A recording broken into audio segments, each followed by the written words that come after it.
Muy buenos días, buenas noches a toda nuestra audiencia. Gracias por sintonizarnos en este espacio donde desglosamos la realidad del sistema de justicia. El termómetro que mide la salud democrática de un Estado es el respeto a sus garantías constitucionales. Si bien es cierto en el artículo 76, numeral 7 de la Constitución, no deja espacio a interpretaciones ambiguas, a lagunas legales. Si bien es cierto, dice que el derecho a la defensa es inviolable y se debe garantizar desde el primer instante en que una persona es privada de la libertad, lamentablemente de la teoría a la práctica hay una brecha alarmante que se puede revisar hoy en día. Ponemos sobre la mesa una problemática que se ha vuelto un secreto a voces en los pasillos judiciales, las trabas y la prohibición de ingreso a abogados particulares, específicamente en la unidad de flagrancia de la patria, la cual se encuentra ubicada justo enfrente del ejido, para tener una comunicación, se podría decir, perturbada por el mismo órgano judicial, impidiendo que los abogados de libre ejercicio puedan comunicarse libremente con los aprendidos. Este aislamiento forzado en las primeras horas de detención no es una simple medida de seguridad interna, es una vulneración sistemática que destruye la igualdad de condiciones frente a la Fiscalía, anula la posibilidad de estructurar una defensa técnica eficaz y empuja al sistema hacia la arbitrariedad, dejando al ciudadano en un completo estado de indefensión. ¿Por qué se restringe el paso al profesional del derecho del libre ejercicio? ¿Quién responde o se responsabiliza por este bloqueo constitucional en las unidades judiciales y especialmente en la unidad de flagrancia? Para responder a estas interrogantes y analizar las acciones legales urgentes que se debe tomar hoy, nos acompaña el abogado Kenneth Aus, experto en la materia penal y constitucional. Muy buenas noches, doctor Kenaus. Tenemos el gusto de tenerlo en nuestro espacio. Para empezar con la entrevista, que quisiéramos preguntar quién es usted, cuál es su trayectoria y qué es esto de lo que tanto hablamos, que es una flagrancia. Ya, muy buenas noches y más que nada te agradezco por prácticamente tenerme en este espacio. De igual forma, bueno, primeramente me presento, soy el abogado Kenneth House. En este caso soy abogado en libre ejercicio y en lo personal me encanta lo que viene siendo el derecho penal. Entonces, no obstante, dentro de lo que yo he ejercido ha sido netamente penal. Por eso es que nosotros conocemos de estas instancias y lo que viene siendo la audiencias de calificación de flagrancia son un tipo de audiencia en donde se realiza de forma o dentro de las 24 horas, a no ser que lo amplíen a las 48 horas. Pero normalmente viene siendo 24 horas que se tiene que realizar una audiencia de calificación de flagrancia. En esta audiencia de calificación de flagrancia es donde Fiscalía referente al tener un parte, pues prácticamente va a realizar esta audiencia en contra de un señor procesado que haya cometido en este caso el delito. Y de ahí se realizaría la audiencia y dentro de este parámetro solicitarían en este caso, si bien se le da un que quede en etapa de investigación previa, o si bien que en este caso tengan una medida alternativa a la prisión preventiva o prisión preventiva. Entonces, así es lo que establece la norma cuando se da inicio, cuando se da un tema flagrante. Listo, mi doctor. Para empezar, quisiéramos escuchar de la viva voz de su experiencia y profesionalismo que refiere a lo que queremos visualizar aquí, que es el derecho a la defensa en el libre apogeo. Pero en este aspecto quisiéramos consultarle a usted más que todo, en su experiencia. ¿Ha habido alguna vez que se ha podido evidenciar que usted como profesional de derecho no haya podido entrar a la unidad de flagrancia por algún motivo o por qué razones fundamentadas usted no ha podido comunicarse con sus clientes o posibles clientes dentro de la unidad de flagrancia? A ver, primero que nada, pues créeme que me ha pasado algunas ocasiones, ¿no? Nosotros como abogados en este caso y cuando se trata el tema de penal, abordamos diferentes planos, que en este caso, como te había mencionado, flagrancia, complejo judicial y de igual forma lo que viene siendo, bueno, son diferentes distancias en sí. Entonces, al nosotros tener en mente un tema o una audiencia de calificación de flagrancia, se tiene que dar dentro de las 24 horas, como lo había mencionado previamente. Y entonces nosotros tenemos que sí o sí tener contacto con la persona para poder coger, poder conversar y poder estructurar lo que viene siendo la defensa. Me ha pasado, una vez recuerdo que hace un poco tiempo atrás me habían llamado por un asunto, por una audiencia de flagrancia referente a sustancias. Entonces son clientes que confiaban netamente en mí y deseaban que yo esté ahí. Como sea, llego y al momento de que llego por parte de la señora agente de policía, en este caso justo yo queriendo ingresar, prácticamente teníamos que hacer el tema de ingreso de audiencia a las 10, pero resulta y acontece que fue a las 10:01 o 10:02 por ahí. Y sí teníamos tiempo, porque a veces se suelen demorar al poder que ingrese el abogado, etcétera, etcétera, pero el policía no quería dejarme entrar o que tenga acceso para realizarle la defensa y de igual forma para poder tener contacto con la persona. Entorpecimos de esta situación y si no fuera porque una persona pudo ir arriba y pudo coger y contratar que no se había instalado esa audiencia, pues prácticamente, si es que no hubiera pasado esa situación, o sea, yo no le hubiera defendido a mi cliente. ¿Me hago entender? Entonces, a mí me ha pasado, y es un tanto desesperante, porque hasta inclusive dentro de lo que viene siendo la Constitución, tienen que respetar el parámetro de que el abogado va a realizar o va a hacer la defensa de su patrocinado. Nosotros somos abogados en libre ejercicio, y créeme que nos ha pasado, y yo tengo clientes que niegan, hay veces ir netamente con Defensoría Pública y nos quieren contratar a nosotros, pero hay veces querer ingresar o algo, supuestamente tenemos que realizar sus procedimientos, entiendo, pero no obstante tenían que haber dado ese acceso porque estamos hablando que es un tema un tanto urgente y sí se podría haber, o sea, imagínate si es que no se daba el tema de la audiencia. O sea, no sabíamos si efectivamente lo iban a dejar preso o qué, y también yo tenía la documentación, entonces de eso más que todo. Listo, mi doctor. En el mismo aspecto, ¿usted consideraría que estas acciones que toman, bueno, los policías que están a cargo de de dejarnos pasar como abogados a la audiencia, estas acciones que están tomando los agentes de policía se consideran arbitrarias respecto a usted o porque tal vez no sea la única vez que le haya pasado?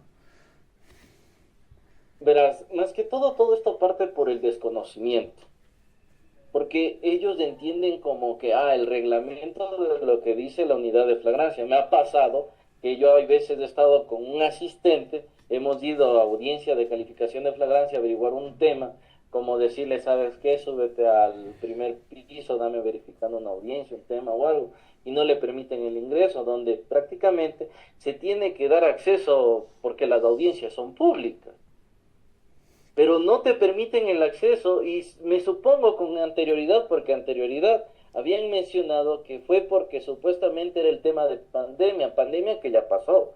Con anterioridad es por un tema que supuestamente era por temas delictivos, temas un poco complicados, pero no obstante esa situación también ya pasó. Entonces sí o sí necesitamos del derecho a la defensa. Claro, entonces en este aspecto usted me dice que posiblemente sea por cuestiones anteriores. Entonces, actualmente, Por desconocimiento, por eso considero. ya, entonces actualmente usted, o sea, ¿cómo? Porque anteriormente, bueno, en otras entrevistas que tuvimos con otros abogados nos dijeron que posiblemente existía algún reglamento. ¿Usted piensa que o sea, o cuál sería su otra manera de justificar cuál es el argumento oficial que se está utilizando en la unidad de flagrancia para restringir o prohibir el ingreso a los abogados, pero más específicamente a entrevistarse con ellos, porque donde se visualiza más este entorpecimiento es al momento de entrevistarnos con los clientes? Ujú. A ver, yo hace poco también tuve conocimiento de verificar el reglamento, que supuestamente hacían el tema del impedimento para poder acoger y hablar con nuestros defendidos. pero dentro del reglamento mencionaba cosas que prácticamente cuando le expliqué a la gente de policía, a ver, interpréteme esto, el señor de la gente de policía no sabía ni siquiera dónde estaba. Por eso digo, es falta de conocimiento, o quizás alguien lo interpretó, pero lo interpretó mal, y eso hace que nos afecte a nosotros. Claro, entonces el desconocimiento nos está haciendo cumplir vicios. Si bien es cierto, doctor, más que todo yo aquí con usted, claro, quisiera preguntarle que, o sea, en la práctica diaria, ¿esta prohibición se aplica de forma general o existen excepciones arbitrarias que permiten el acceso a unos profesionales y a otros no? Yo he visto que sí ha sido así. No voy a mencionar nombres ni nada por el estilo, pero sí se ha pasado que varios colegas tienen como que cierto acceso y resulta y acontece que a mí con anterioridad me habían mencionado que ahí en la unidad unas doctores estaban prácticamente por un cliente suyo, pero resulta y acontece que otra persona se hizo pasar por los abogados y ellos prácticamente le pasaron la defensa y les pagaron. Claro, en este Entonces, aspecto hablamos únicamente de los abogados dentro del libre ejercicio, entonces sí existiría un favoritismo o como se les dice también o conoce el apadrinamiento de otros abogados, pero en otro aspecto nosotros que como usted, un hombre de una trayectoria bastante larga, quisiéramos consultar más que todo de qué manera usted visualiza la intervención incluso de Defensoría Pública, porque si bien es claro, con la prohibición de que ustedes como abogados particulares no puedan entrar, llegan a caber también los defensores públicos. a ver, que un defensor, a ver, yo respeto primero que nada la Defensoría Pública. La Defensoría Pública en sí tiene que realizar lo que viene siendo dentro del parámetro, reglamento que ellos también tienen que ir cumpliendo dentro de las unidades. Entonces su trabajo es en sí tratar de hablar con la persona y darle quizás cierta garantía. Pero no obstante, también llega el paso que a veces cuando se trata de delitos muy sencillos, ellos hasta inclusive son capaces de lanzarse a hacer la defensa y no es que esperan ni nada por el estilo, pero ya lo realizan. Eso también nos afecta a nosotros, porque normalmente, a ver, lo voy a poner en contexto. Defensoría Pública, ellos no se manejan la diferencia como nosotros. Yo me acuerdo que por parte de un amigo, él hacía Defensoría Pública, entonces a él, a las personas, no les dice Julanito ni Pascualito, les dice usuario. A diferencia de nosotros que conocemos al familiar, que conocemos quizás su vida, pero tenemos esa confianza. Y entonces por eso es que nosotros es como que mantenemos siempre de ir cuidando a nuestros clientes. Pero no obstante que intervenga Defensoría y que diga que va a pasar a ellos, porque también ha pasado que los clientes quizás porque desconocen, suelen decir no, que Defensoría Pública me defienda, porque justo les habían mencionado que sí salen. Pero no obstante hay cuestiones que a veces nos da así. Entonces son cosas que se tiene que ir analizando, que deberían ir mejorando dentro de lo que establecen las instituciones. O sea, que vayan respetando, pero también que vayan indicando qué es lo que se puede y qué es lo que no se puede hacer. Entonces, eso más que nada. Listo, doctor. En el mismo aspecto, yo más que todo, si bien es cierto, un abogado particular cumple con la defensa técnica y la defensa técnica, incluso dentro de los profesionales particulares como los profesionales del Estado, tiene que ser eficaz y eficiente dentro de lo que va, porque si bien es cierto para los abogados particulares por algo recibimos nuestro pago y al igual que los defensores públicos reciben el pago por su trabajo, ¿usted cómo calificaría este trabajo de llevar a cabo el proceso de flagrancia o incluso los procesos, doctor? A ver, como yo había mencionado, entendamos del hecho de que primero Defensoría Pública lo que hace es, como te mencioné, les llama usuario. Al llamar usuario significa de que hay veces se aglomeran. Llega un cliente, llega otro, llega otro, llega otro, llega otro. Entonces lo que hacen es de que no van a tener tantas personas que lleven el solo caso, sino que se van a tener que dividir. Y hasta inclusive antes de las audiencias solo van a tener que leer y tratar de hacer una defensa. O sea, no va a haber un seguimiento como tal. Yo lo veo desde ese punto, respetando la sana crítica de varios colegas que han querido mencionar esta situación, pero no obstante yo lo veo desde este asunto. Dos, a nosotros nos pagan referente a lo que vayamos a cumplir. Tampoco es que nosotros cojamos y les prometemos a los clientes, ¿sabes qué? Vamos a hacer esto y no se cumple. No, nosotros nos tenemos que basar bajo un estándar. Y referente a Defensoría Pública con nosotros, pues nosotros tenemos honorarios referente a lo que cobremos, ¿no? Pero Defensoría Pública en sí tiene un sueldo, entonces por eso es que tampoco es que lo va a meter tanto interés, porque va a ser que defienda un grupo totón. No es como nosotros que tenemos que ir defendiendo de uno en uno, de uno en uno, pero ya vamos familiarizándonos con nuestro cliente. Entonces, desde ahí le veo yo. Bueno, en este aspecto, doctor, así como usted me había comentado anteriormente que ahora existen estas restricciones para que los abogados de libre ejercicio, los abogados particulares no puedan entrar a incluso entrevistarse con posibles clientes, está vulnerando si bien es cierto, está vulnerando el derecho a escoger al abogado de nuestra conveniencia. En este aspecto yo quisiera consultar con usted si es que usted, así como le afecta a usted, también afecta a otros abogados. ¿Ha existido alguna denuncia, alguna queja de alguno de los grupos de abogados que se encuentran dentro de nuestro Ecuador respecto a lo que está pasando en la unidad de flagrancia, si es que usted tiene conocimiento? Yo he hablado con colegas y créeme que sí me han dicho muchas veces, ¿sabes qué? Ñaño, te cuento esta situación, resulta y acontece de que me parece injusto, de que den preferencias o de que hagan cosas por quizás de un lado o de otro. O sea, yo considero que si uno va a hacer eso, que lo haga escondido o que no se note evidentemente enfrente de todo. Pero no obstante, ellos son muy evidentes al hacer las cosas. Entonces, al hacer las cosas, es como que sí da eso de que, mira, allá hay favoritismo, entonces sí se ve un poco feo. Si ha habido denuncias por parte de otros colegas. Yo en lo personal considero de que para todos va a caer el sol. Entonces, me pusiera a pelear en cierto aspecto y créeme que sí me afecta a mí como también colega y también que he estado en esto en el libre ejercicio, pero no obstante, si uno le sigue dando y toda esa cuestión, tarde o temprano llega uno que otro. Eso más que todo. Claro, doctor, en eso sí es un poco complicado, pero abordemos otro punto. Abordemos el punto en el cual usted me habló acerca de existe un favoritismo, existe este apadrinamiento de los doctores. Claro está. ¿Y a qué se debe esto? A la corrupción. Y queríamos consultar con usted a ver si es que esta corrupción existe dentro de Defensoría Pública para dar favoritismo a ciertos casos o a ciertos procedimientos. Te seré franco, ya hablando de ese tema, de ese delito y cosas así, yo la verdad no me quisiera meter del todo, ¿no? O sea, cada quien, dependiendo la persona, quien sea, lo que sea, habla mucho al ver esa situación. La gente también va a ser obvia y también se ha de dar cuenta de este tema.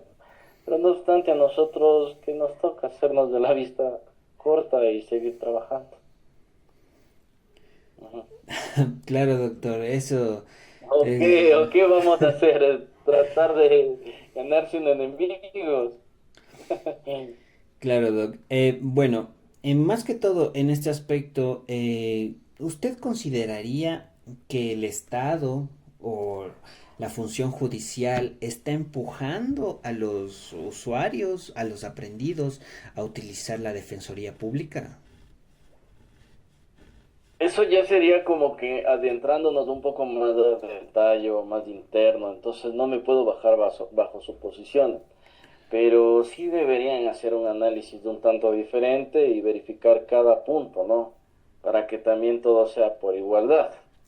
Entonces, de eso más que todo, y también que haya ese respeto por parte de las personas que están trabajando, que nos permitan también hacer nuestro trabajo y bueno, que se hagan las cosas de forma adecuada. Claro, doctor. Y bueno, para cerrar este espacio y bueno, más que todo para evidenciar su profesionalismo, quisiéramos preguntarle a usted que si usted estuviera en una posición favorable, ¿qué hiciera para que el sistema mejorara claro, para los abogados en el libre ejercicio, que más que todo son los más vulnerables ante el hecho de cualquier cambio, así como ha pasado actualmente con la prohibición de la entrada de los abogados a la unidad de flagrancia. A no tener en este caso, bueno, eso más que todo era porque se dieron cuenta quizás con anterioridad que habían ese acceso en donde entraban, ingresaban de forma inmediata, se hacían pasar por las personas, pero también tienen que analizar cada caso. Hay veces sí es bueno tratar de ayudar al abogado en sí, porque nosotros lo que estamos haciendo es gestionando el asunto para nuestro cliente. Entonces sí debería haber ese acceso, más que toda la defensa. También debería haber el conocimiento por parte de los señores policías, que entiendan lo que uno está realizando y qué es lo que puede hacer el abogado en sí y qué no, porque dentro del reglamento que yo tuve la oportunidad de revisar, no especifican, ponen como que a la final todos somos por igual. Entiendo esa situación, pero si te mandan un documento, también tienen que ellos hablar o mencionar, a ver, ese clase de documento también va a ser referente con el abogado o simplemente con la persona que está de civil. Entonces, ellos primero que nada no diferencian. Pasó que dentro del escrito que les presento decían que había prohibición de ingresar en el subsuelo y en el piso 7, pero el señor malinterpretó la situación. Entonces, por eso digo, hay veces por falta de conocimiento, ellos no realizan las cosas conforme deberían hacer.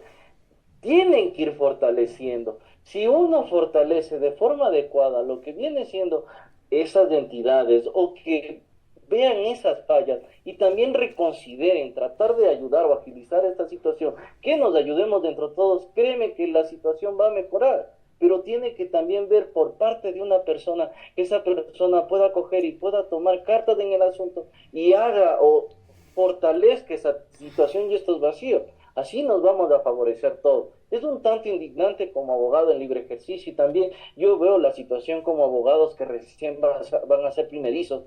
Yo tuve la suerte de que quizás en mi momento podíamos conversar y cosas así, ser un tanto más dinámico, pero actualmente se nos está restringiendo mucha situación. Yo como que ya tengo en cierto aspecto clientes, no me está afectando del todo, pero no obstante para abogados que recién están iniciando, que quieren tener sus clientes, que quieren hacer este tema de este trabajo, ellos también les va a afectar. Entonces tratemos de ayudarnos todos para que la cuestión sea mejorar. Eso más que todo. Muchas gracias. Listo, doctor. Si bien es cierto, los puntos de los cuales nos habla refiere más a a un libre ejercicio adecuado y saludable para lo que es el sistema judicial.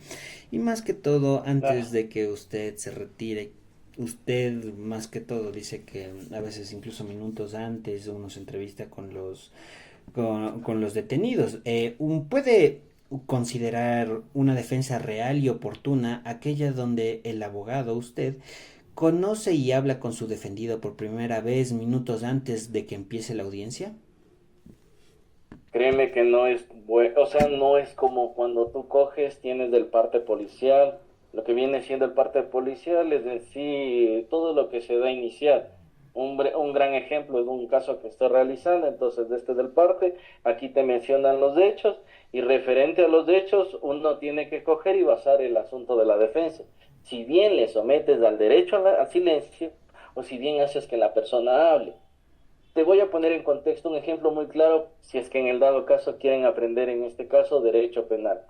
Si es que estamos hablando por el artículo 202 y dentro del artículo 202 establece la normativa de que aquí tiene que haber conocimiento del objeto que fue sustraído, fue robado.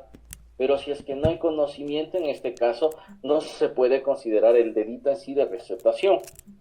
Ante este punto muy importante que te trato de explicar, es que nosotros nos tenemos que basar. Ahora imagínate un abogado que recién ingresa, no tiene conocimiento o no tiene la experiencia de escuchar y saber qué es lo que puede hacer dentro de una audiencia de calificación de flagrancia, le vas a afectar porque no va a tener la preparación adecuada para poder coger y decir, sabes que eso tienes que cambiar, esto tienes que decir y esto es lo que te va a ayudar.